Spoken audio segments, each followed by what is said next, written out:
Well, good morning, everybody. How you doing this beautiful weekend? Do you agree it all starts with us? That's what I like to hear. I'm going to ask you again at the end of Bible study, see if you're still convicted about that conviction. So we are these days in the month of September in a three-part series that we're calling Update. Update 1.0 was last weekend. If you miss it, catch up online. Update 2.0, Vision Specifics, is this morning. Update 3.0, to wrap the series, will be next weekend. Now, have you noticed the three-word subtitle to Update? I believe that God is calling us to embrace visionary change. Remember, embracing means to welcome, not fight against. Visionary is the idea of faith. And remember, God works with faith. Faith is the oxygen of the kingdom. Faith is the substance of things hoped for, the evidence of things not seen. Faith desperately believes God. And then change. It's the only way to ever possibly keep on the grow. Keep making the decisive, tactical adjustments in your life, in your life's journey, at key moments in your life. You will assure permanent long-term growth. You won't stagnate. You won't plateau. You won't decline, spiritually speaking. Now, when we talk about embracing visionary change, I bring you again the words of Tony Gwynn, former Major League Baseball legend. Tony said, and I quote, "The minute you are satisfied with where you are no longer there." That is true in our personal lives, isn't it? It's true in our marriages. It is true in our career, in the marketplace, in our vocations. It's definitely true in the spiritual side of our lives and in our faith community together. That is a very true transferable principle in multiple contexts. Now, let's take just a moment and zip through a refresh of our biblical mission. Do you see it there? You have notes that you received hard copy if that's how you roll when you came in, or you can access digital on YouVersion. Our biblical mission, we take straight from the words of the Master, Jesus. Notice we have a 4-word biblical mission: loving God, loving people. Everybody in a big loud voice, would you please say that with me right now? Loving God and loving people. I say it's taken from the words of Jesus because it is. Check out Matthew 22. Jesus said, "Love the Lord your God with all your heart, soul, and mind, and your neighbor as yourself." This is the great commandment of Jesus Christ. It summed up all the Old Testament, and it summarized Jesus' ministry too. And it's what he wants us to be about: loving God and loving people. Really. What does it mean to love people? Because love people, it can be mystical, it can just kind of be ethereal.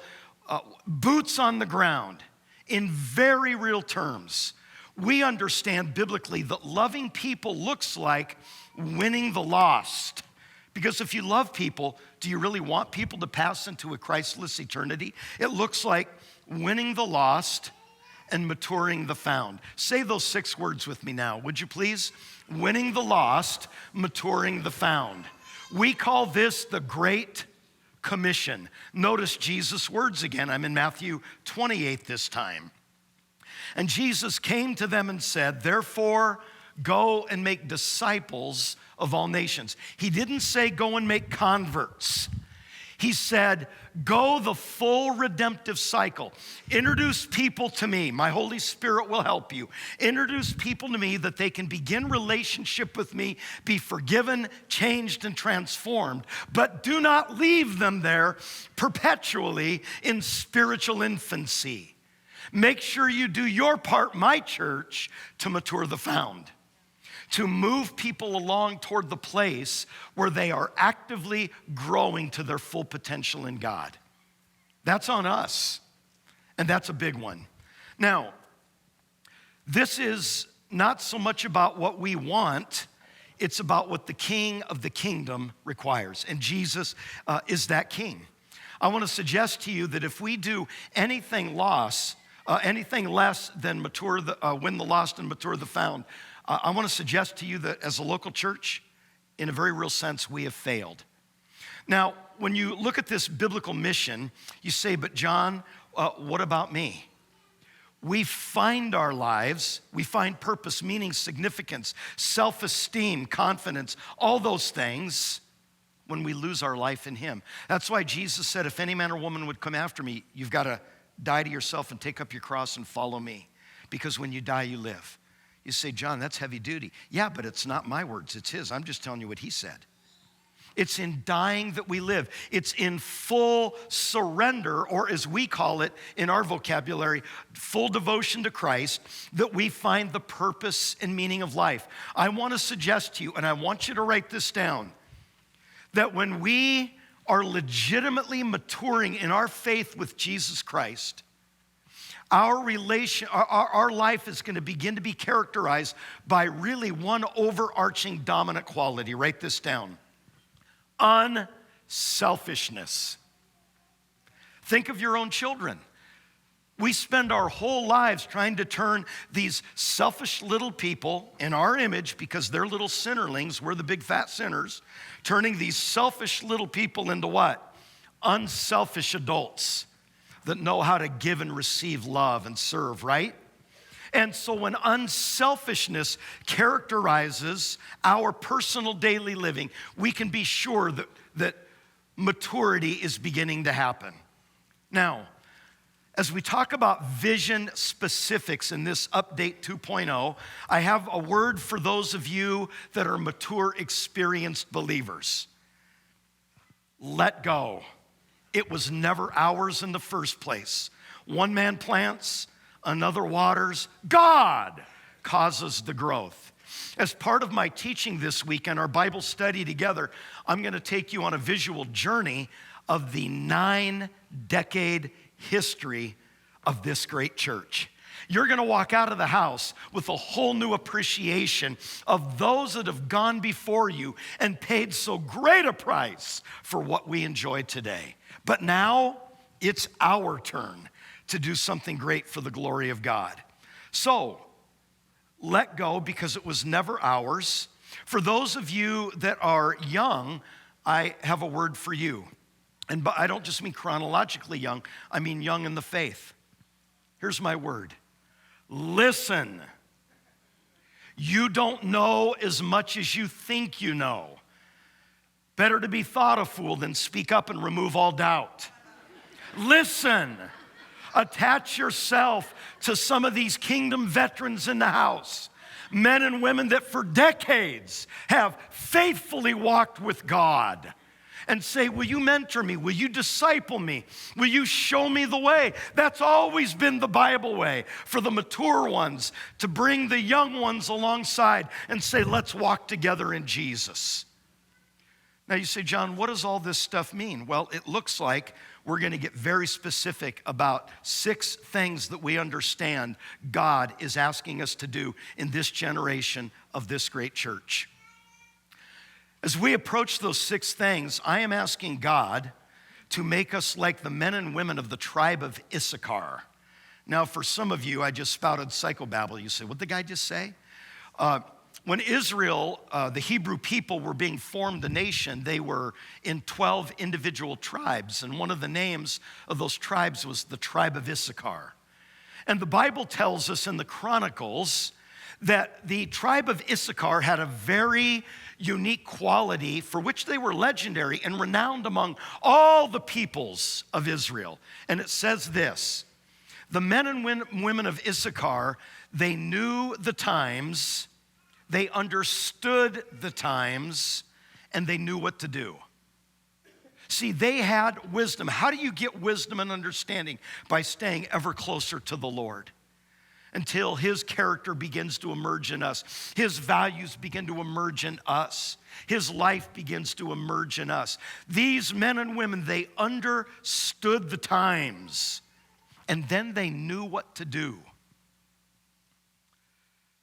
Know going forward on these 6 vision specifics that we need your prayers. as your servant leaders of pastors and deacons, and I will say to a woman, to a man, they are beautiful, precious, humble, faithful, integrous, godly, loyal, hardworking men and women, these pastors and deacons. We will work very closely together as God speaks to us as we pray. We will involve you as the days go by. We will keep you threaded in with progress at regular intervals so that you can pray, so that you know, so that you can engage and participate. Did you know in the world of physics that there is something called initial inertia? I know it sounds like a tongue twister. Initial inertia. Say that real quick 10 times. Okay? No, don't try it. It was like an example. Okay? Initial inertia, by definition, is this: the fact in physics that it takes more energy to get something going than to keep something going. Do you know how true that is in the kingdom? Baby, when you got the kingdom mo, don't sit around in self-congratulation, patting yourself on the back. Hoist your sail ever higher and let the wind of God's Spirit and presence continue to take you down. Not into some kind of extremism, but into dynamic, productive kingdom living and church life. And we believe that we have, as imperfect as we are as a faith community, because we're just people, we believe we have a kingdom momentum, and we want to keep the momentum rather than try to start from a stationary posture. Remember, when you and I see issues of vision, we don't see things as they are, we see things as we are. Did you know that? And as we look at these 6 things, I want you to make a decision right now through which lens are you going to look at these 6 things. Are you going to look through the lens of faith and vision and confident trust in God, bedrock conviction of the truth of Holy Scripture? Or will you look at them with the lens of fear, of skepticism, of doubt, of insecurity, of inferiority? These 2 lenses are demonstrated for us in the Old Testament. When the Hebrew nation was delivered from slavery and bondage in Egypt, and before they entered the promised land, 12 spies were sent into the land. Do you remember the outcome? 10 came back having looked through a negative lens, saying, we can never do it. The people are big, the cities are big, we're all gonna die. Why did you bring us out in the desert like this, Moses? And those are the same people that had been whining to Moses, deliver us from Pharaoh and slavery. And now they flip-flop. Okay, it's human nature. Only 2 looked through the lens of faith and vision. It was Joshua and Caleb. The Bible says they had a different spirit. And they saw God's command to go in the land, to take the land. They saw it through the lens of God, through the lens of faith, the lens of vision, the lens of trust, the lens of confidence, the lens of, though I am weak, God within me is strong. What is impossible with man is possible with God. See, they saw with that lens. I choose the spirit, the lens of Joshua and Caleb. There are 3 kinds of people in the world. The first kind of people in the kingdom, as it were, are people that make things happen. The second kind of people are people that watch things happen. The third kind are people that stand around wondering, what happened? How would you assess yourself these days? Look back at your journey, analyze where you're at in the moment, project your future. Because unless you disrupt your current trajectory, your future will look almost precisely like your past. Remember the definition of insanity? Doing the same thing over and over and expecting different outcomes? How stupid is that? But that's insanity, spiritually speaking as well. It may be some time for some aggressive interruption in the way you are currently actually living your life, including the spiritual side of your life. Know that God is saying, I want you to be new wineskins, flexible, pliant, adaptable. See, says the Lord, I am doing a new thing. Do you not perceive it? Open your eyes. Look through the lens of with God, all things are possible. Having said that, I want you to fill these out very quickly as we go. Number 1, growth track. Growth track. Now, you'll notice that each one of these 6 vision goals has a parenthesis with some words behind it. And you'll notice that we're connecting each one of these specific visions relative to how they relate directly to our biblical mission. Now, people, look at me here for just a moment, would you please? If we are expending precious resource, time, talent, money, personnel, physical campus, et cetera, on stuff that is not fulfilling our biblical mission, what in the world are we doing here? We're just making sandcastles. We're in the sandbox. It's Mr. Rogers' neighborhood. So everything that we're doing has got to be directly connected to our biblical mission, or honestly, we're spinning our wheels. Growth track directly connects to our biblical mission in reference to maturing the found. I have said to the nearly 400 people that have taken growth track in the last week, gone through personal growth track training, the final session for currently serving individuals in this church family is tomorrow night right here at 7 o'clock.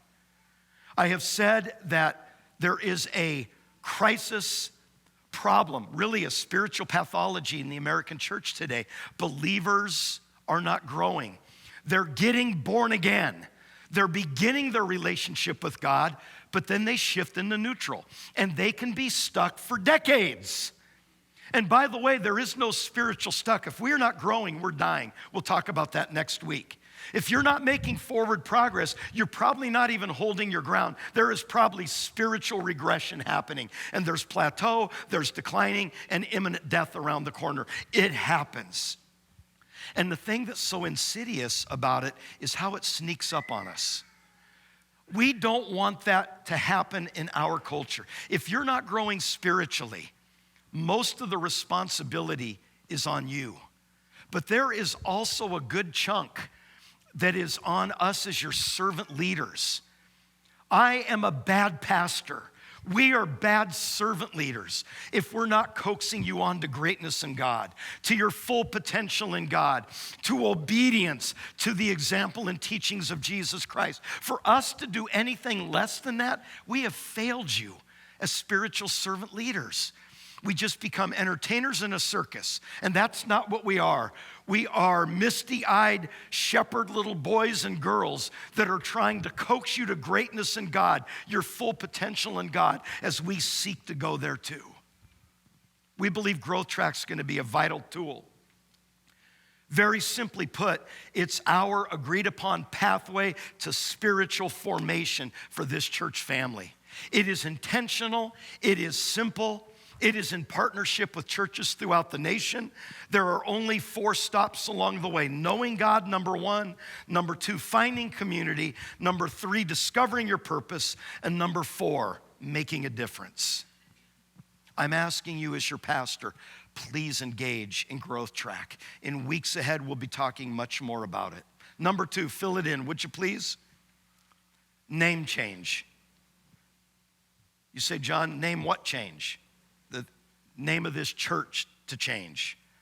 Notice the connection to our biblical mission, winning the lost. And the name change would occur primarily with people far from God in mind.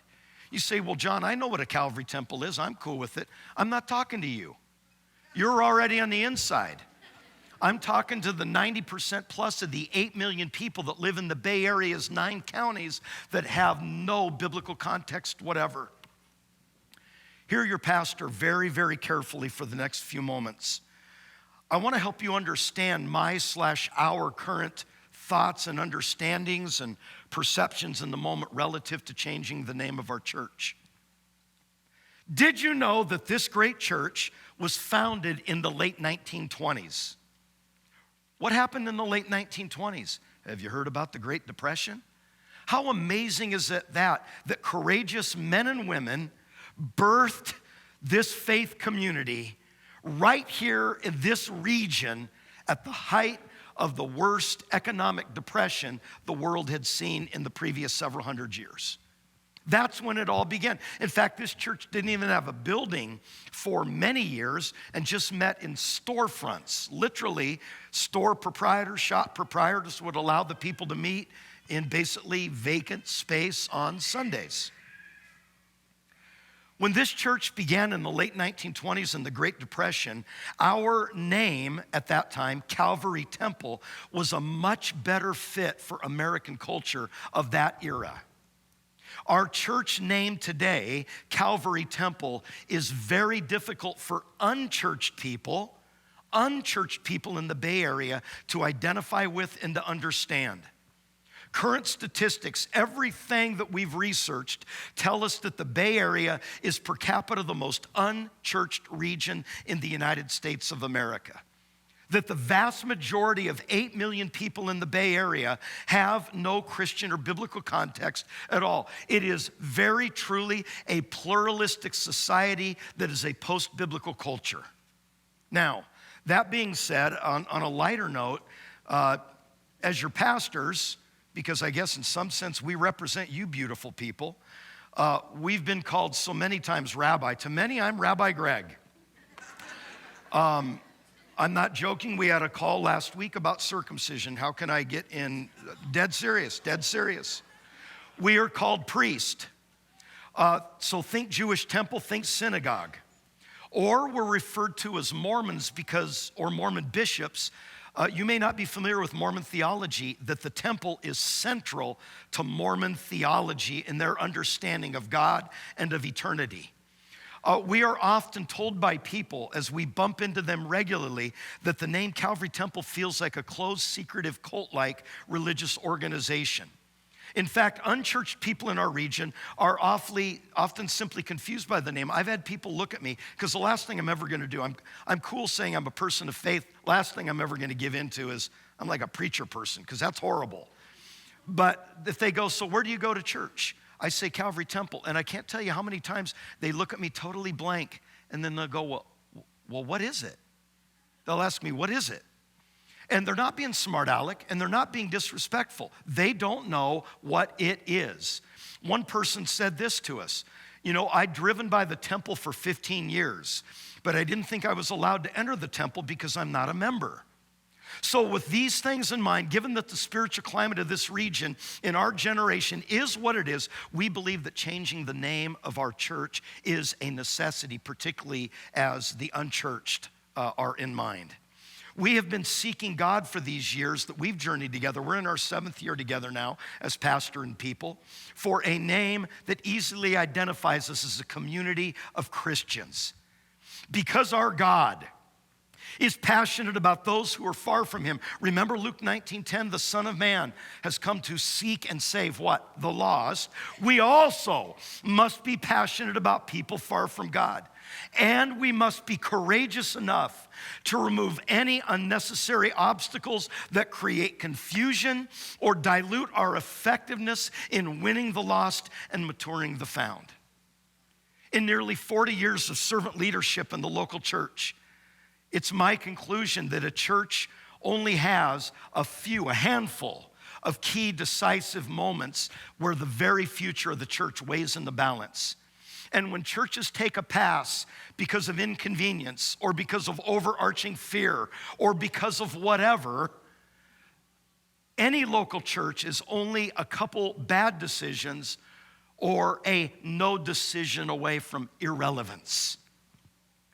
Now, in terms of process and what's been going on these days, as your servant leaders, the pastors and deacons, I mentioned we've been praying and talking, researching, thinking for several years, exploring new name possibilities that would speak with crystal clarity to our biblical mission and our geographical location. What we've been doing is asking the Lord of the church, Jesus Christ, to guide us together toward a relevant 21st century, easy to remember name that will connect with the people of the Bay, whether they know God or whether they do not know God. A name that fits us by aligning directly with our biblical mission and our geographical location.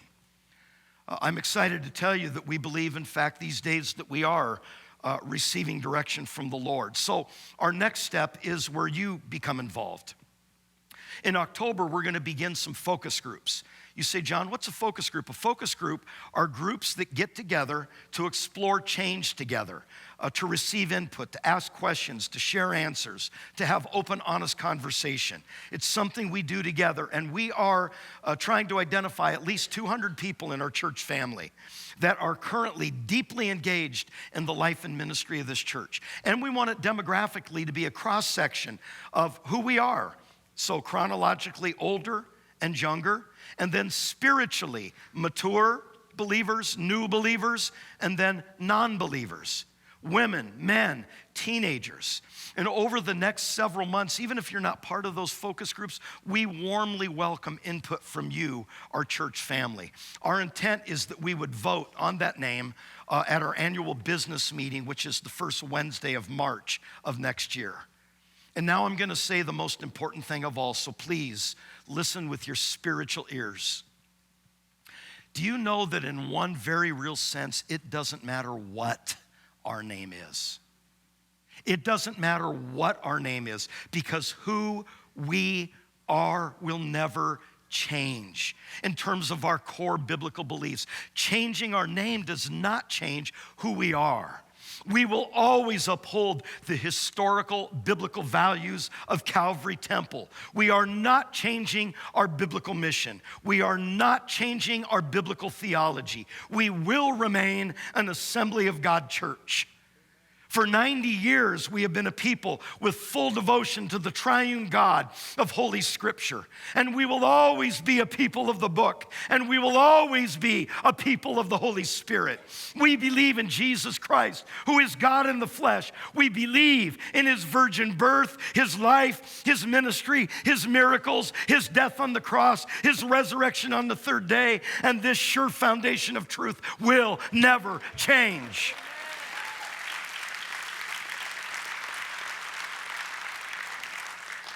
We are a faith community, deeply committed to our biblical mission of loving God and loving people, not in arrogance, not in any spirit, but we want to pick up a towel and basin, and with tears in our eyes and a heart filled with love, we want to serve the people of the Bay straight to the foot of the cross.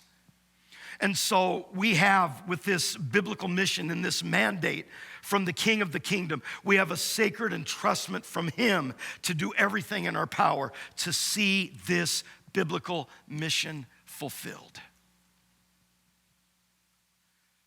Number 3, church community builder. We simply call it CCB.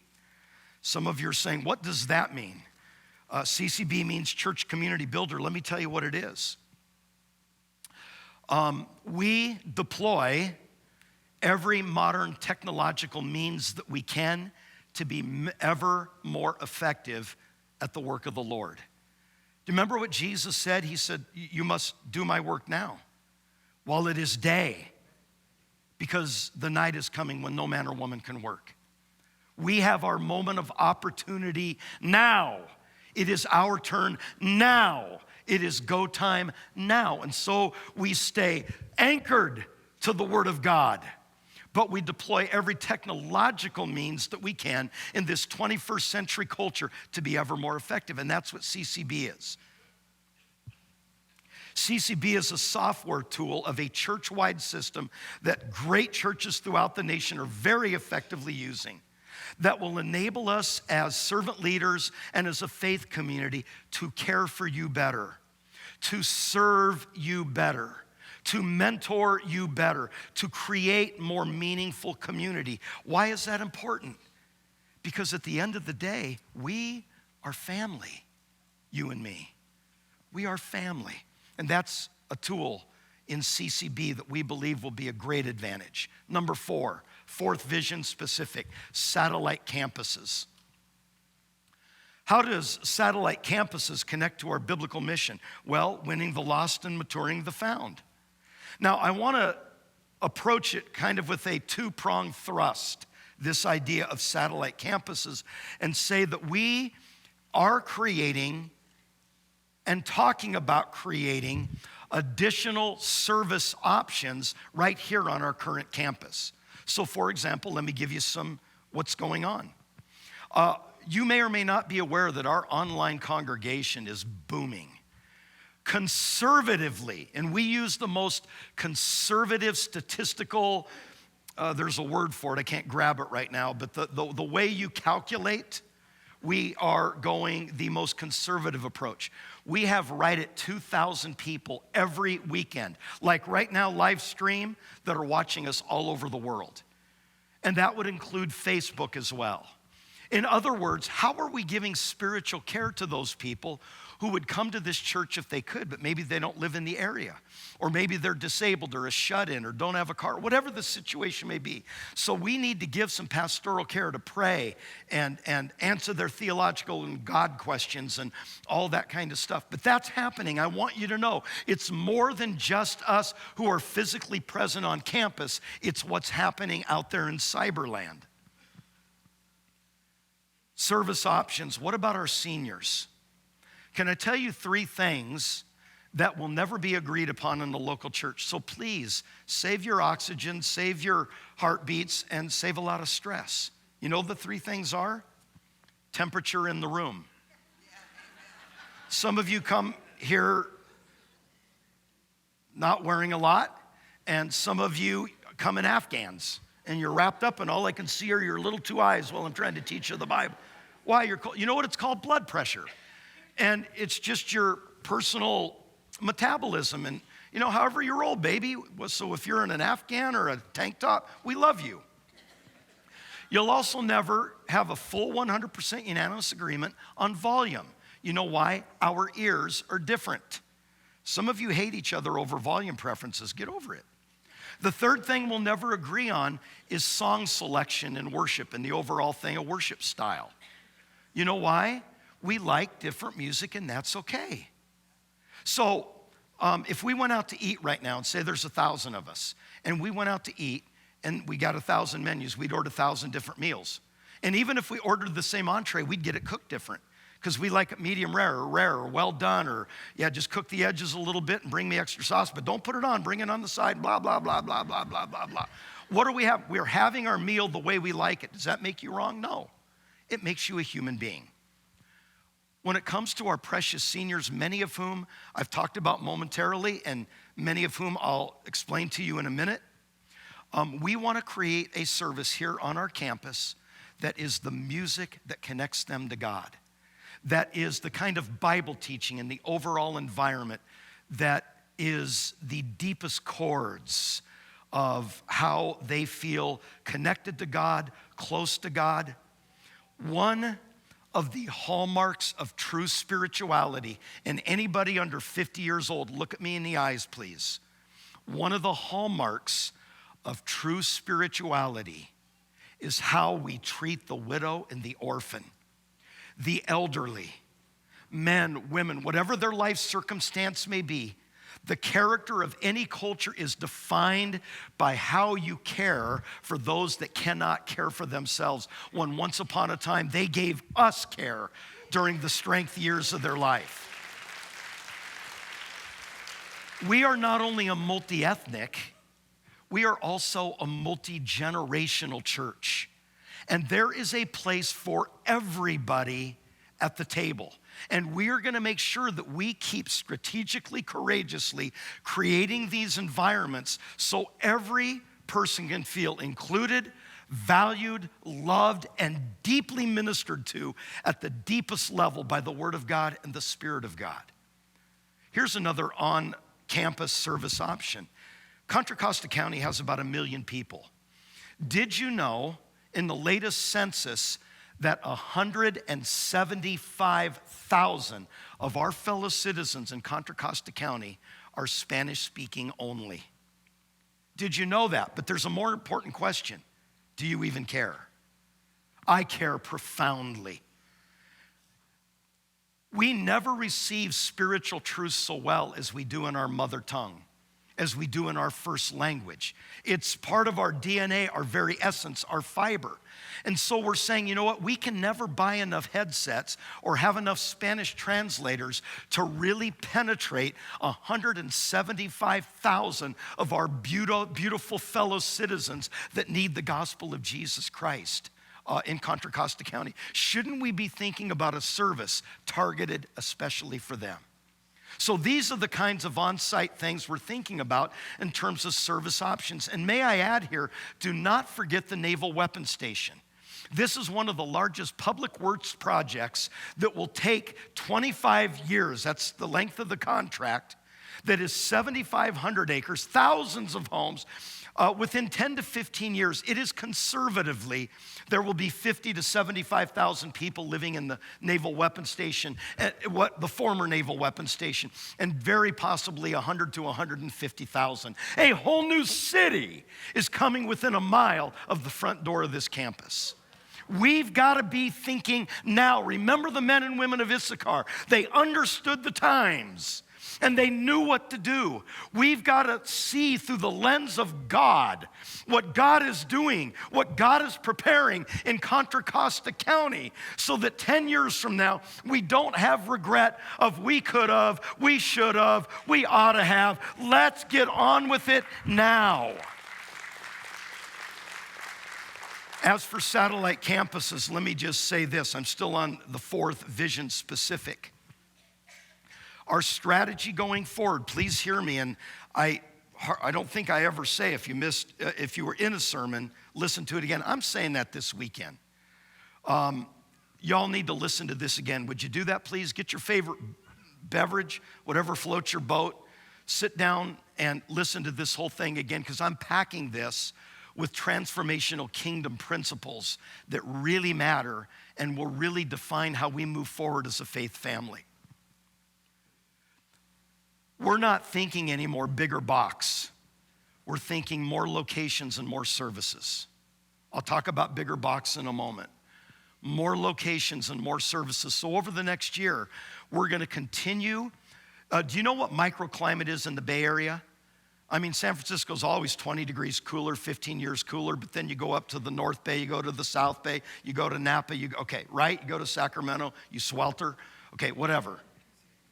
There are micro-populations that we need to strategically plant satellite campuses in partnership with other churches. Remember, we're just a piece of the kingdom pie. It is not about us. It's about the kingdom, not our kingdom. So we've got to look at those micro-populations and say, there is currently no church uniquely reaching. God, would you call us to be that satellite campus there and communicate the message of Jesus to those precious people? Okay. I got to shut up and we got to move on. Number 5, Convoy of Hope. How does this connect to our biblical mission? Loving people. You say, John, when is it? I'm so glad you asked. Thank you for that prompt. The date for Convoy of Hope is Saturday, April 28th. If you don't know what Convoy of Hope is, it is one day of compassion. Our goal is to reach 10,000 people. We are at Meadow Homes Park in the Monument Corridor. 2 years ago, we reached 5,000. This year, we want to reach 10,000. We will provide in that one day $1 million of goods and services. This will be this church family's 5th Convoy of Hope in the last 10 years. Convoy of Hope is a worldwide compassion ministry that largely began in this church and one other local church in the area. It began here. Now that Irma and Harvey and all these other storms are hitting our fellow countrymen in that part of the nation, one of the leaders in compassion intervention and serving people in crisis is Convoy of Hope. That's what we're doing right here. Again, coming up on April 28th. 2 things I want to tell you. First of all, we need $100,000, and I'm not worried about it. You know why? Because God's will is God's bill. Okay, I know that sounds like a stupid Christian thing that preachers say. That's actually biblically true. I hate stupid preacher sayings also, and I am one. Okay? Not a stupid saying, a preacher. So, God's will is God's bill. I want you to know, you say, okay, what's your ask? Here's my ask. There will be 2 offering opportunities, only 2, between now and April 28th when we have our one-day compassion event, okay? We always have it at Easter. You know that our Easter offering is always directed at compassion.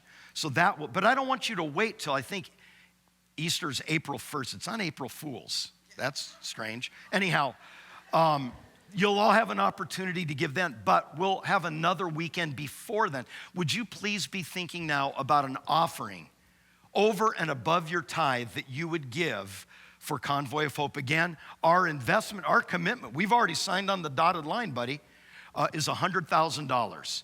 For a church like this, no problemo. The second thing I want to say is this.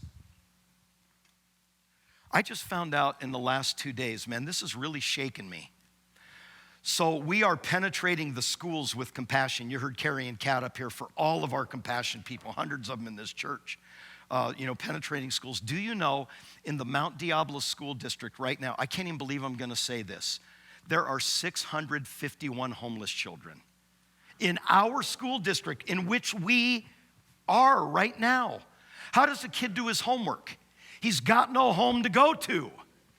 How can there possibly be 651 little boys and girls that are homeless? And then here's the question I ask us. This isn't about guilt trip land. How can we say that we're the people of Jesus trying to fulfill the mission of Jesus in a school district that has 651 little homeless kids and doing nothing about it? See, that's the question. God did not put us here to amuse ourselves and to feel better about ourselves.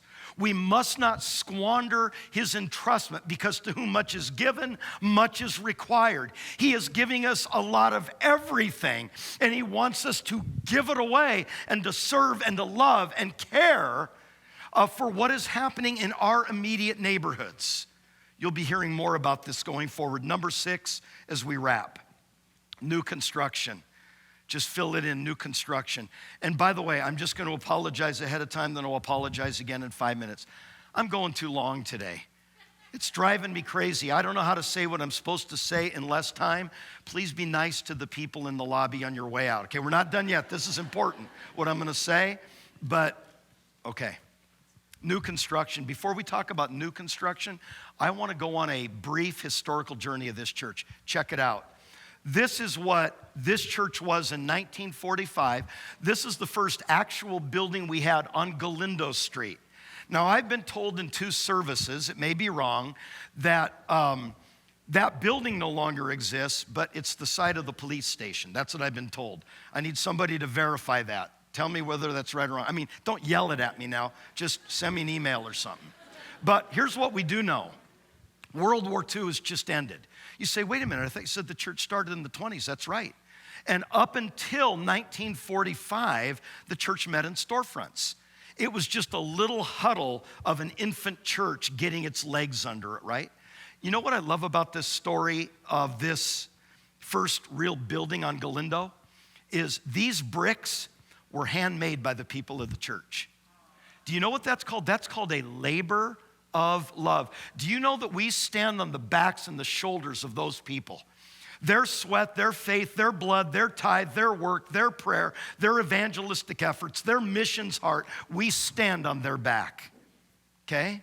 Now, let's go forward to go to the next page, or the next slide, if you would, please. Here's a shot of the inside. See the little maple back chairs and the whole deal? Do you know how many people in there probably are sitting alone because loved ones have died in the war to end all wars and the implications of what that means? But these are our people. These are us. We are them. They are us. We are together as a faith family for almost 100 years, 90 years. Go to the next picture, if you would, please. This is 1961, and this is when the church located to Clayton Road. Here's what I want to do, and I'm just going to tell you, because I don't want to bait and switch. I'm going to embarrass you right now, but please do this, because we're going to wait for you to do this. So just please cooperate. If you attended the Clayton Road Church, or if you were part of it, you came to Jesus when the church was located at that site, or even your mom or dad, grandma, grandpa, whatever, but this church was part of your history. Please stand to your feet. Go ahead. Don't be bashful. Please stand to your feet. Don't sit down. Do not sit down. Please don't sit down. Do you know what and I didn't know who was going to stand or not. Do you know what standing represents? One of the priority values of the kingdom of heaven, faithfulness. Do you know how many flakes there are on the planet today? People who are all talk, they start good, but where are they 6 months from now, 5 years from now, 10 years from now? I can show you where the spiritual roots of this church was in 1961. By the way, not to hurt anybody's feelings that were standing, I was 1 year old. I was born in 1960. Eisenhower was still president, okay? So now, would you give these beautiful, faithful pioneers a big hand? Go ahead and be seated, everybody.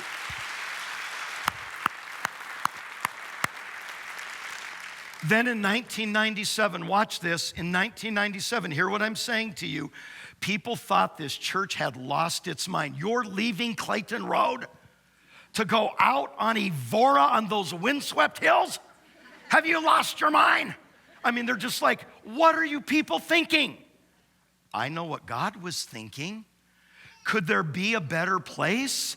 Look where we are now in reference to the city, the region, the naval weapons station, everything, and see what was a huge leap of faith for the people in the late 50s up to 61, and a huge leap of faith in 95, 96, 97 when the church landed here. God is saying, now it is your turn, my people. We cannot coast. We cannot just simply be lax and rest on the laurels of these hardworking pioneers of this church family. It is our turn, and the time is now. Let me talk about new construction for just a moment. And again, I could talk for an hour. We are feeling quite strongly. No money has been spent. No formal plans are being drawn. We do have a couple engineers drawing up plans. We are talking. We are asking questions. We are meeting with the powers that be in reference to building in Contra Costa County and this region specifically. We are the Joshua and Caleb exploring the land, seeing what our options are. Miracles happen when you get out of the boat. As long as we're cowering in fear in the boat, miracles will not happen. So, in our heart, we are thinking we will not be building a new worship center. And there's two very simple reasons why. Number one, we don't need it. And number two, we don't want to be strangled and suffocated with unpayable debt. My estimate, and I'm pretty informed, and we talk to a lot of church builders, we visit campuses all the time. I think if we built from the dirt up, concrete, steel, the whole deal, a new worship center that sat, say, 1,500 to 2,000 tricked out, state of the art, we'd be looking at north of $30 million. We do not think that would be wise to lead this church into. Now, let me take you to two churches you don't know. Don't worry who the pastors are. Pastors are nothing. One man plants and other waters, God causes the growth. There's a great church in Atlanta, Georgia. It's running about 40,000 people on the weekend. They're in multiple sites around Atlanta. The largest auditorium they have for 40,000 people is about 100 people bigger than this room. About 1,100 people. There is a church in Oklahoma City that runs about 65,000 people every weekend. The biggest auditorium they have is almost exactly the same size as this room, 800 people. In other words, everything I learned in the 70s and 80s growing up under great builders and the great visionaries of that era was build a bigger box, build a bigger box, build a bigger box. Think how much time we sit in the box, about 65 to 70 minutes on a weekend, except this weekend, might be 75. Why are we putting all of our skin in the game in a room that's being utilized so little when there is so many other physical building space we need to fulfill the biblical mission of this church? Now, in reference to this room, we're working with engineers right now. We can blow out these back pillars, transfer load across the top, blow out the back through our current lobby, and add, say, 200, 210 seats in stadium style. Now we have an auditorium that seats 1,000 people. But what if we built a huge lobby because we do not have room for community? How really do we get out of the sun, the rain, and God knows the wind? Where does this church meet? I mean, we set stuff up on Saturday nights. We come back Sunday morning trying to have an outdoor barbecue, and everything's in Antioch. Yeah, I saw it go over about 3 a.m. Just, yeah, that's it. She should have got out of her chair before the, okay. So we have got to have a place. And what if in this lobby, we built a place, a big jacuzzi for baptism? What if we had a ministry resource center with all digital hard copy? What if we had a killer coffee bar? What if we had a state-of-the-art place for children to play inside? What if we did these things? What if God would help us to get our high schoolers and middle schoolers out of that double-wide trailer? Do you know how much money we've put in the SMC? Okay, I'm not going to tell you because I don't want to hurt your feelings. We've done all that we can do. We have got to get our students out of the double wide and get them into something that makes a real statement that our future is with our young. How about the children? We started a MOPS program this week. We started a MOPS program. First time we had it, mothers of preschoolers, right? If you don't know what it is, you don't have any. So this MOPS, we had 25 moms, which means we had 25 little kids. Have you seen our nursery? You ever put 25 little kids in that room?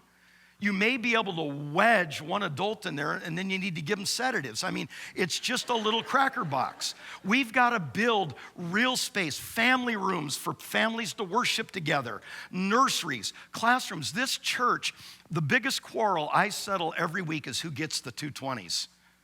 The fight over the 220s. We've got one large room that divides into 3 adult classrooms. Essentially, that's what we have on this campus.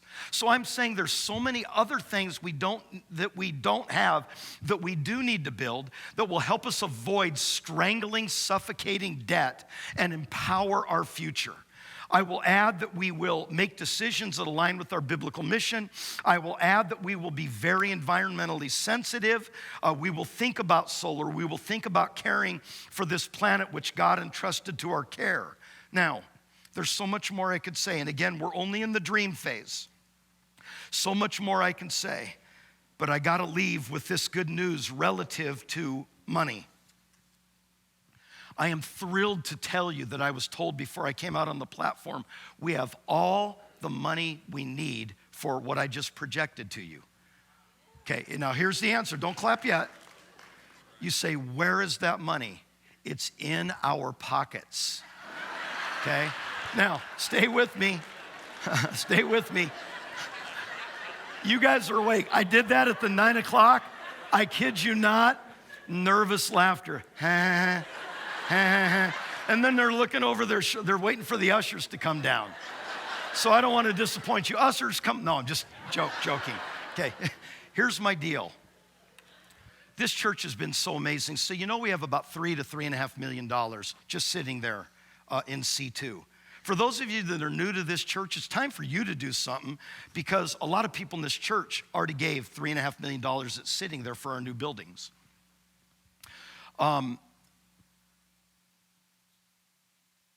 This is what we believe. Our income this year is going to be about $4.4 million. That's what we project, okay? $4.4 million. We believe about half our church family actually tithes. We believe if we had people in this church family that call it home giving God a full tithe, we believe we'd easily hit $8 to $10 million of income every year without anybody that's already tithing doing $1 more, without any more C2 campaigns. In other words, God's recipe, his formula for always financing his will has always been through the tithe. Remember, God's will is God's bill? But do you know how God pays his bill? Through people like you and I with the tithe. Show me how it's ever been different in the 2,000-year history of the Christian church. It's never been different. I've been giving to the work of the Lord for 40 years. And God has met all of my needs according to his riches and glory. And all I want to do is give more away. That's what's in my heart. So what I'm saying is we can do this if we are all in. I'm asking you this morning, are you all in on this? I'm asking you this morning, are you in? Stand to your feet, would you please?